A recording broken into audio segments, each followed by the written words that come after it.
In the final general principles lecture, before diving into the nuts and bolts techniques, I want to talk about perhaps the most important aspect of productivity: focus.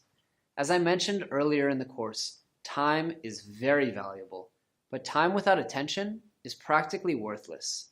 I've also talked a lot about being in the zone and knowing when to skip taking breaks. It's important for us to know when we are and are not focused and to take advantage of that. If you can't sit at your desk and work right now, maybe it's time to tackle another task, like exercising. In fact, I want to talk about focus a bit more scientifically, though not on the level of neurologists or psychologists, by introducing the flow state. Flow, or what I've been referring to as in the zone, is defined as the mental state of operation in which a person performing an activity is fully immersed in a feeling of energized focus, full involvement, and enjoyment in the process of the activity. Basically, flow is characterized by complete absorption in what one does.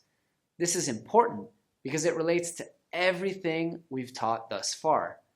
You see, it's reasonable to assume that 80% of the important work you do is done in the 20% of time that you're in the flow state, hyper-focused and on the ball.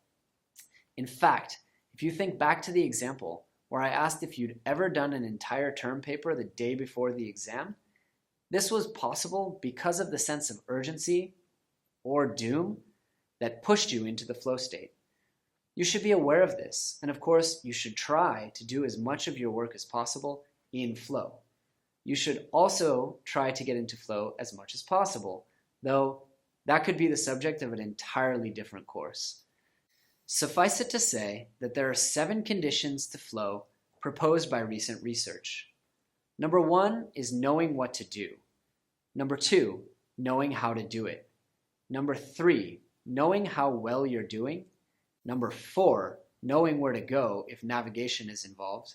Number 5, high perceived challenges. Number 6, high perceived skills. And number 7, freedom from distractions. It probably doesn't take much for you to understand that the other strategies outlined in this section, preparation, SMART goals, Pareto's law, Parkinson's law, Pomodoro technique, avoiding the wrong kinds of multitasking, all of these are closely related to flow.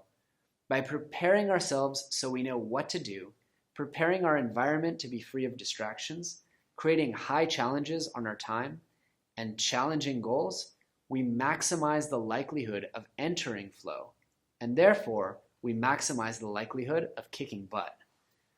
I've added some great additional resources, including a TED Talk and a Wikipedia article that talk about flow as being the key to success and happiness, and I encourage you to read up as much as you can about flow. So that's the last I'll say on overall principles and strategies of efficiency, efficacy, and speeding things up. We've come a long way.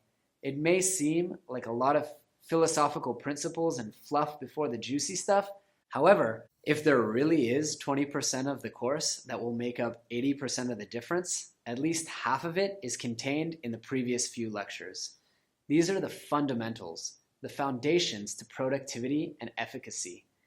Take the time to understand them, read the supplementary materials that describe them, and think about how they apply to your daily life. You can see where they might fit into your workflow before we move on.